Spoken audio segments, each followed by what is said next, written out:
Parce que des centaines de milliers de nouveaux codes malveillants sont lancés chaque jour, la sécurité, à la fois en ligne et dans le monde réel, est devenue un enjeu sociétal majeur. Les médias nous le rappellent régulièrement. Aujourd'hui, tout est e ou smart. Aucune activité n'échappe au numérique. On compte près de 50 milliards d'objets connectés dans le monde, soit près de 6 objets par habitant. En 60 secondes, des quantités gargantuesques d'actions et d'échanges de données se déroulent sur le web. Par exemple, en 2020, 347 222 stories Instagram ont été créées. 2704 personnes ont installé l'application TikTok. Ou encore, 41,7 millions de messages ont été envoyés via WhatsApp.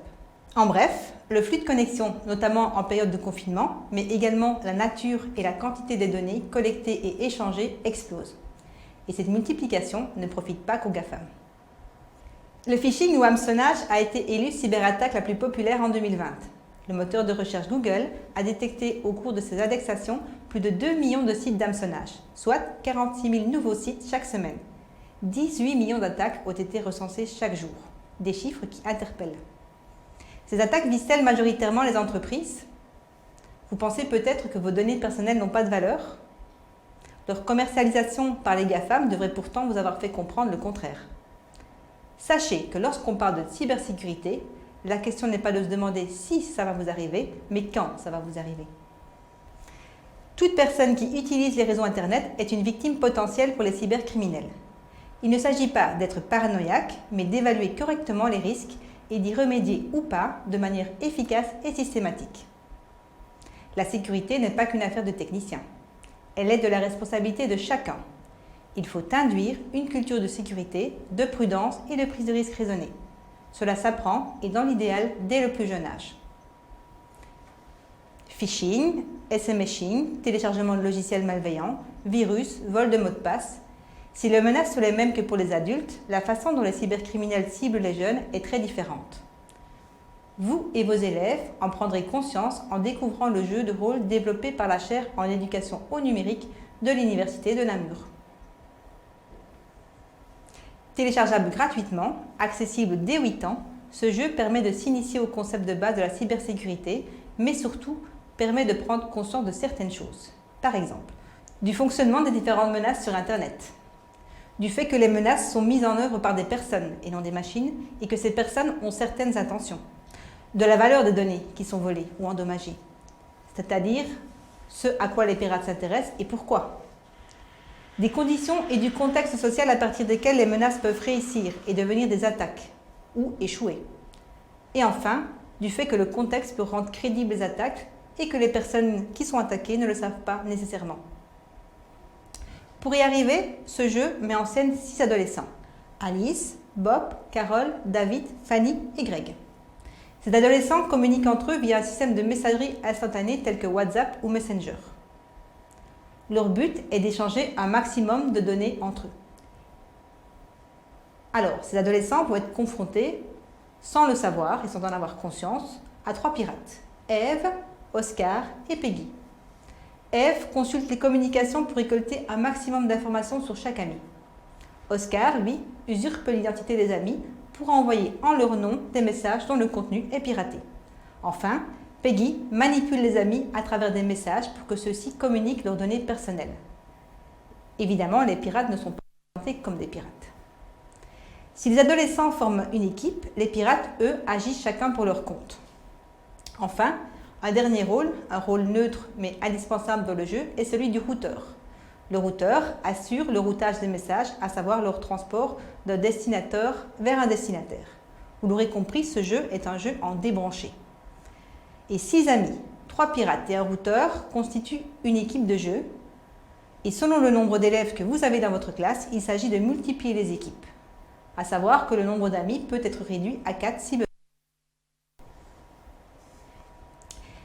Les messages qui transitent entre les amis représentent du contenu numérique, des photos, des vidéos, des jeux, etc. Et ces contenus numériques sont à visionner ou à télécharger. Pour remplir leur mission, Oscar et Peggy envoient également des messages. Chez Oscar, qui usurpe l'identité, ce sont des doublons de messages existants chez les amis. Chez Peggy, il s'agit de concours, d'emails frauduleux ou de tout autre contenu destiné à pousser les amis à donner leurs données personnelles. Le routeur distribue les messages des amis, des pirates, mais il possède également ses propres messages, à savoir des publicités, des jeux concours, etc. Comme cela se passe dans la réalité. Si Oscar usurpe l'identité, les messages provenant de Peggy et du routeur sont de destinataires inconnus. Eve, pour sa part, n'envoie pas de messages. Elle les consulte lorsqu'ils transitent par le routeur pour collecter des données sur les amis.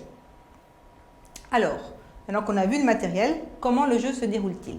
À chaque tour de jeu, les amis envoient un message unique destiné à un autre ami. Et l'ensemble des messages est réceptionné par le routeur. Ensuite, le routeur prépare sa tournée de distribution. Il organise les messages envoyés et y ajoute des publicités, des jeux concours, etc. Les pirates le regardent travailler et selon leur mission, ils peuvent ou non ajouter, échanger, substituer des messages. Une seule action par tournée. Le routeur effectue alors sa tournée de distribution. Il la combine avec la réception de nouveaux messages. Les amis, eux, organisent les messages reçus sur leur plateau de jeu et décident si oui ou non ils visionnent ou téléchargent le contenu des messages. Les pirates tentent alors de voir si leurs actions ont porté leurs fruits. Ils doivent rester discrets. Il est conseillé de jouer entre 7 et 10 tours de jeu, ce qui équivaut à autant de messages envoyés par chacun des amis et autant de tournées du routeur. En fin de partie, les scores des amis sont calculés et mis en commun. Il en va de même avec ceux des pirates. Les amis gagnent la partie si leur score global est le plus élevé. Dans le cas contraire, ce sont les pirates qui gagnent. Le score des amis est calculé en fonction du nombre de contenus échangés, visionnés et ou téléchargés. Des pénalités sont évidemment infligées si ce contenu était piraté. Le score des pirates, lui, dépend de leur mission. Le score de Eve est calculé en fonction du nombre d'informations correctes récoltées sur la personnalité des amis. Le score d'Oscar est calculé en fonction du nombre de contenus piratés, visionnés et ou téléchargés par les amis. Enfin, le score de Peggy est calculé en fonction du nombre d'amis tombés dans les pièges de phishing qu'elle a tendus. Mais plus que la victoire, cette activité est l'occasion de débattre sur des aspects fondamentaux de la cybersécurité. 3 temps sont à prévoir. D'abord, via le temps du dévoilement. Les pirates se présentent, expliquent leur intention et les moyens qu'ils avaient à leur disposition.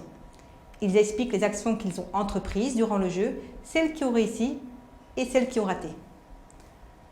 On peut alors laisser un temps de réaction. Les amis réagissent par rapport à leur vécu du jeu et à la manière dont ils ont perçu ou pas les menaces, leurs difficultés, leurs impressions, leurs craintes ou pas, et des liens peuvent être faits ainsi avec la réalité des jeunes. Enfin, les routeurs peuvent alimenter la discussion avec leurs observations plus extérieures. En plus de ces 3 temps, en fonction des problématiques soulevées spontanément, plusieurs questions peuvent être abordées avec l'ensemble du groupe pour approfondir la discussion. Par exemple, sur les intentions des pirates. Est-ce que les amis ont compris ce qui intéressait les pirates, ce qu'ils voulaient? Comment l'ont-ils compris? Que veulent les pirates lorsqu'ils attaquent? Est-ce qu'ils veulent nuire en endommageant des données ou du matériel? Est-ce qu'ils veulent espionner? Est-ce qu'ils veulent voler des données ou de l'argent? On peut également se questionner sur la valeur des données. Quelles sont les données qui intéressent les pirates? Comment définit-on la valeur d'une donnée, que ce soit pour les amis ou pour les pirates? Que peut faire Eve, par exemple, des données qu'elle a récoltées? Quelles sont les données qui ont le plus de valeur pour les pirates? Est-ce que ce sont des données bancaires, des données personnelles, des photos? À savoir que certaines données n'ont pas de valeur en soi, mais rassemblées avec d'autres, elles ont une grande valeur.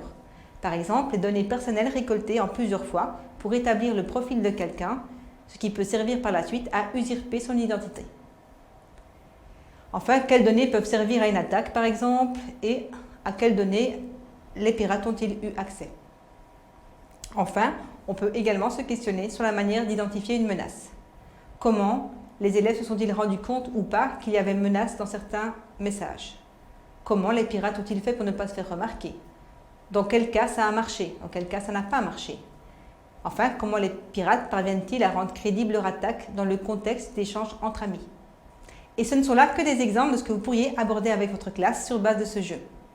Pour rappel, dossier pédagogique, règles du jeu et matériel complet facilement imprimable et joliment mis en forme, tout est téléchargeable gratuitement sur le site de Schoolite. En cas de question, n'hésitez pas à me contacter soit par email, soit via mon code Twitter. Enfin, si vous souhaitez en savoir plus sur la cybersécurité, je vous invite à vous tenir informé de la sortie prochaine du livre « L'informatique à la portée de tous », un ouvrage de vulgarisation à destination de tous ceux qui souhaitent comprendre le numérique pour mieux en parler.